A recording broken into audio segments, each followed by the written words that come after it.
Hi everyone. Today we are going to learn a new chapter, that is bringing up kari. Bringing up is a phrase that means how you brought up someone. And in this picture, if you see, there is a little boy, very cute, and then there is a joyful elephant. And I am sure by looking at this picture, you must have got the clue that what are we going to talk about today. Now, bringing up kari tells us that we should underestimate the nature in a way that animals can exceed the doings of a human being. That means we have always understood that humans are far better than all the creatures, but over here when we will read this chapter, you will realize that at times animals are way better than what humans are.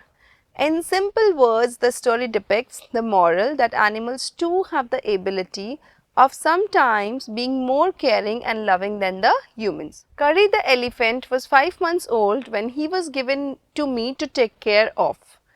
I was 9 years old. Now what's the difference? The elephant was 5 months only and the boy was 9 years. And I could reach his back if I stood on tiptoe. So tiptoe means standing like this on, basically your entire body has to balance on the fingers of your feet, and that's how we call it as tiptoe. And he's saying that when I was able to stand like this, I was able to reach to the back of the elephant. He seemed to remain that high for nearly 2 years. We grew together, that is why probably I never found out that how tall he was, because these two were growing up together. As it is, animals, they grow quickly as compared to human beings. And that's the reason even when that elephant was 5 months old and that boy was 9 months or 9 years old, they were almost of the same height. He lived in a pavilion under a thatched roof which rested on thick tree stumps so that it could not fall in when Kari bumped against the poles as he moved about. One of the first things Kari did was to save the life of a boy. Kari did not eat much, but he nevertheless needed 40 pounds of a twigs to chew and play with. So 40 pounds is a big enough number, and for elephant looks like as if it's a very small number, because everybody knows, it's a well known fact that elephants are good eaters. Every day I used to take him to the river in the morning for his bath. He would lie down on the sand bank while I rubbed him with the clean scent of the river for an hour. After that, he would lie in the water for a long time. On coming out, his skin would be shining like ebony, and he would squeal back with pleasure as I rubbed water down his back. So actually elephants, they love this process of taking bath in the river. They like to sit in the sand for hours and then they like to sit in the water for hours. And as it is, this boy was every day rubbing his back with the sand and then allowing him to sit in the water for long hours. And later when Kari was coming out, this boy used to wipe down the water from his back, and this gives immense pleasure to Kari. It makes him really happy.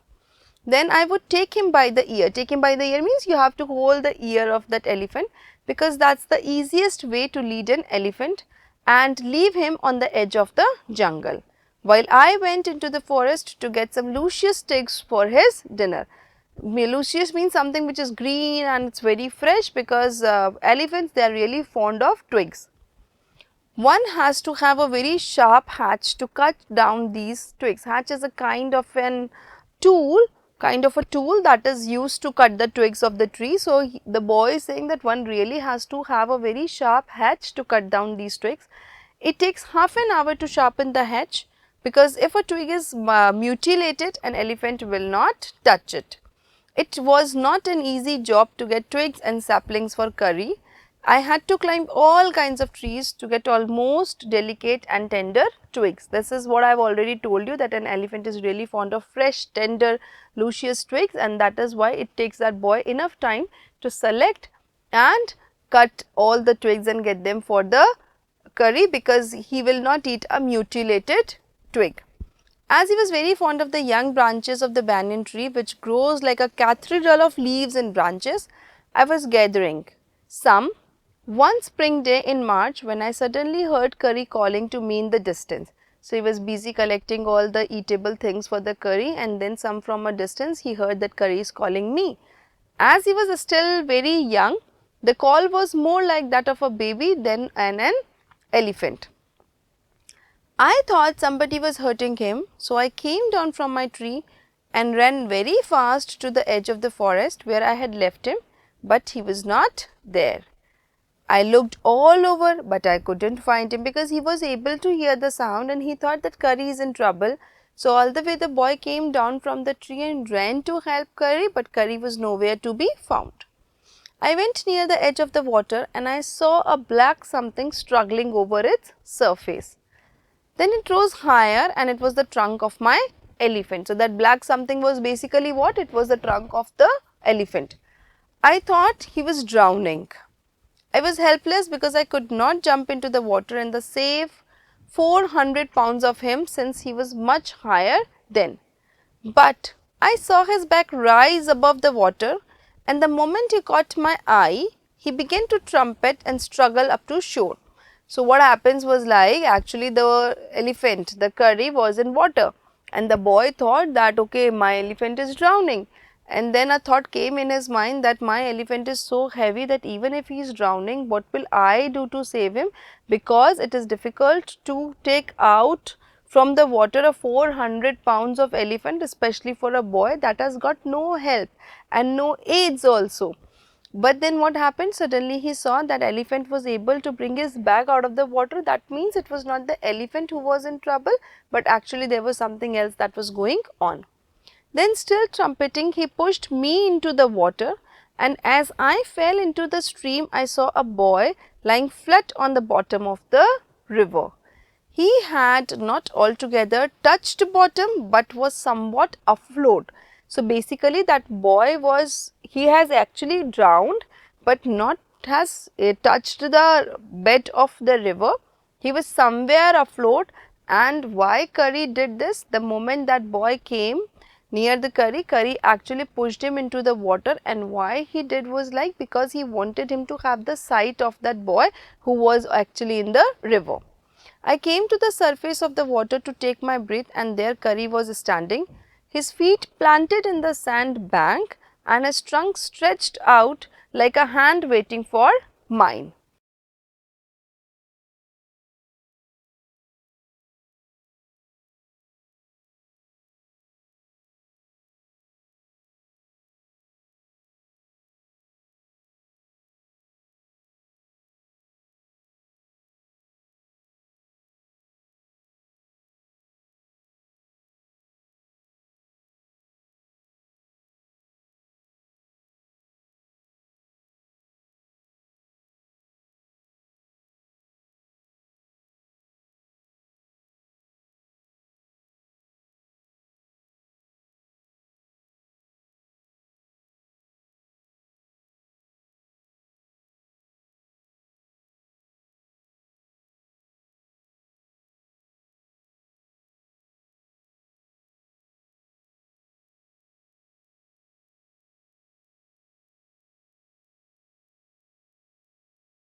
I dived down again and pulled the body of the drowning boy to the surface.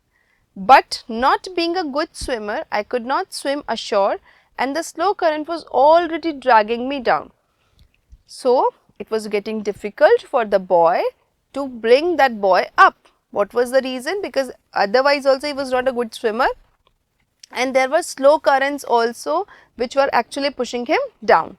Seeing us drift in the current, Kari, who was usually slow and ponderous, suddenly darted down like a hawk and came halfway into the river, where I saw him stretch out his trunk again. So here the boy is saying that when Kari realized that two of us are helpless and we are not able to save each other, what happened was otherwise Kari, who is very slow and who is very ponderous, he actually just darted like a hawk, a vulture, because these kind of animals, they are very quick. They come down, they take their prey and they quickly fly up.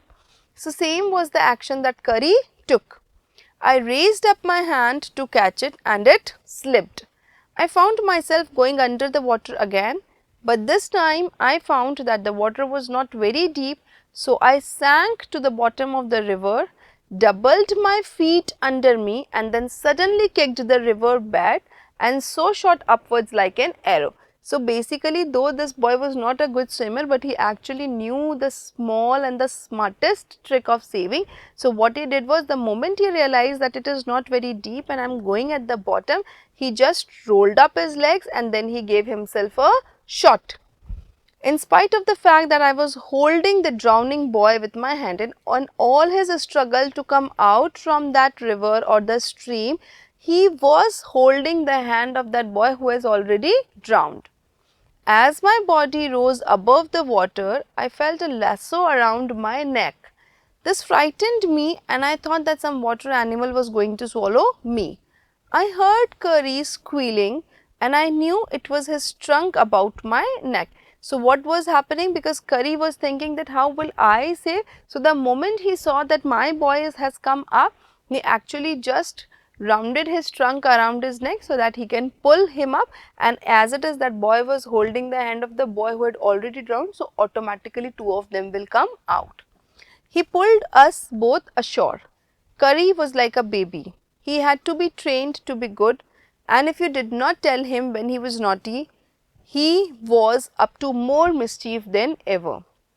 So what is the boy saying here is that if I train my Kari well, he will be a very smart animal, otherwise he will be going to be very naughty.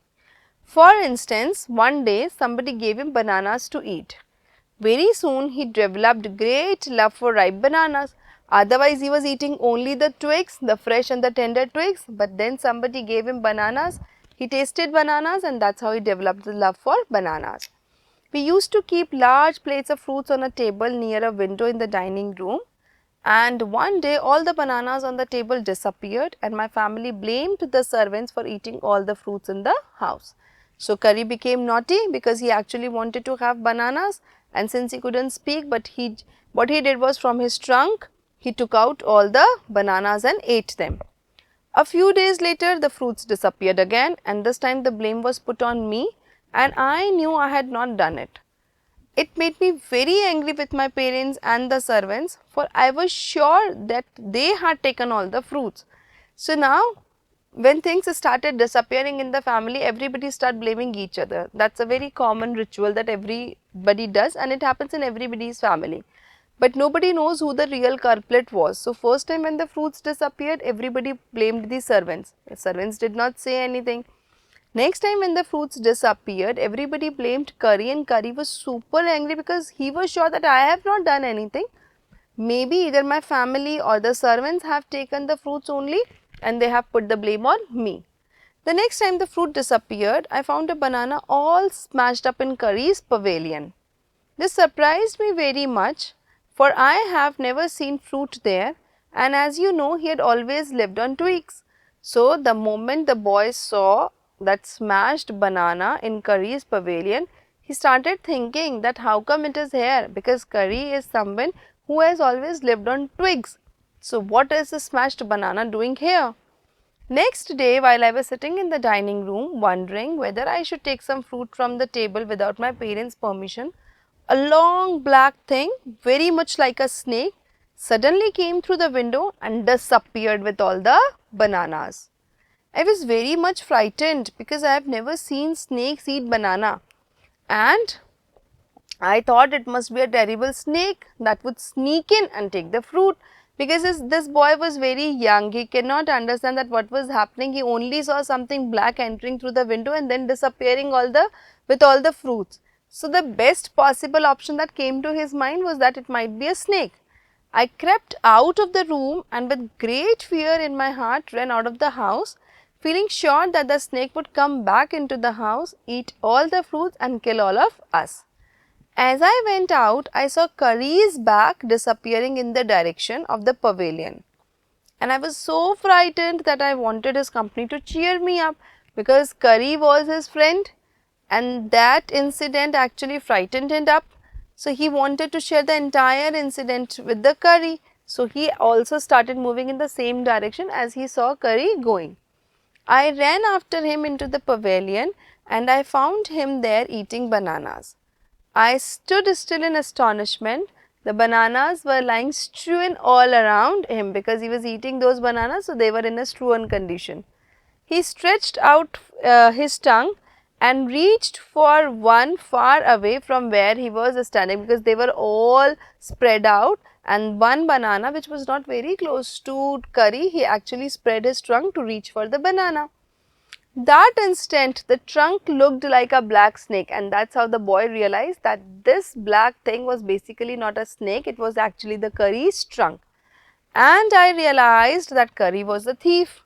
I went to him, pulled him out by the ear, and joyously showed my parents that it was the Kari and not I that had eaten all the fruit these many weeks. Why the boy was happy? Why he showed Kari joyously to his parents? Because this was the time where he could prove that he was innocent and the real culprit was Kari. Then I scolded him, for elephants understand words as well as children. And I said to him, next time I see you stealing fruits, you will be whipped.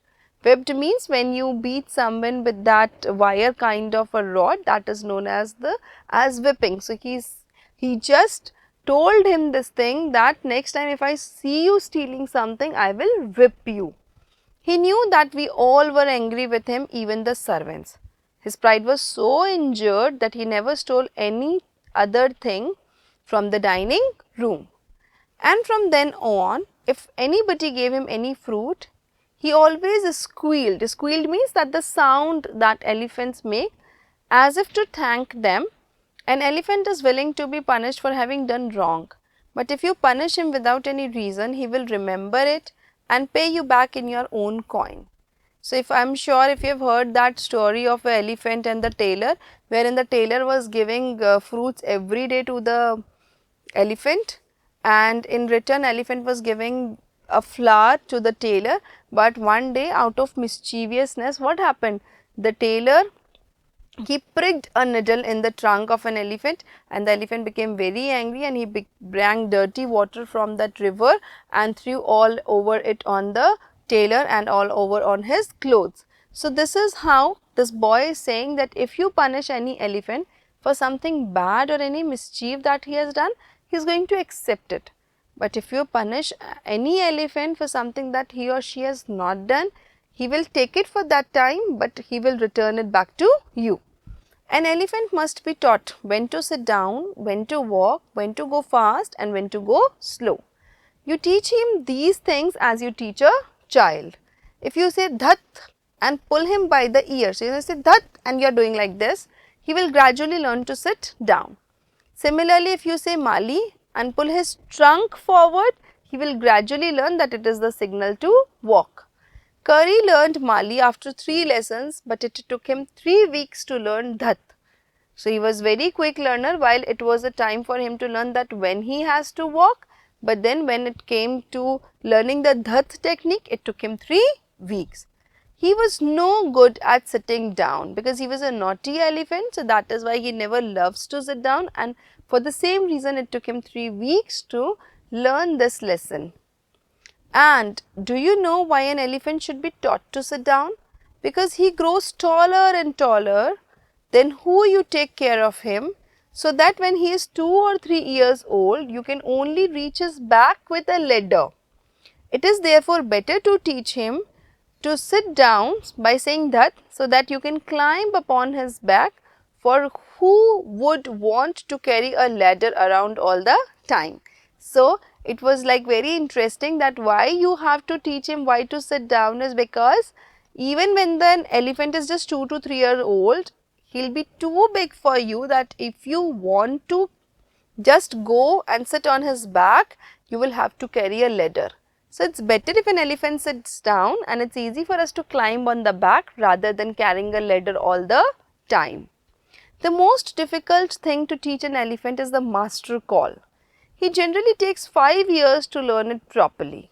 The master call is a strange hissing, howling sound as if a snake and a tiger were fighting each other, and you have to make that kind of noise in his ear. And do you know what you expect an elephant to do when you give him the master call? If you are lost in the jungle and there is no way out and everything is black except the stars above, and dare not stay very long anywhere, the only thing to do then is to give the master call, and at once the elephant pulls down the tree in front of him with his trunk.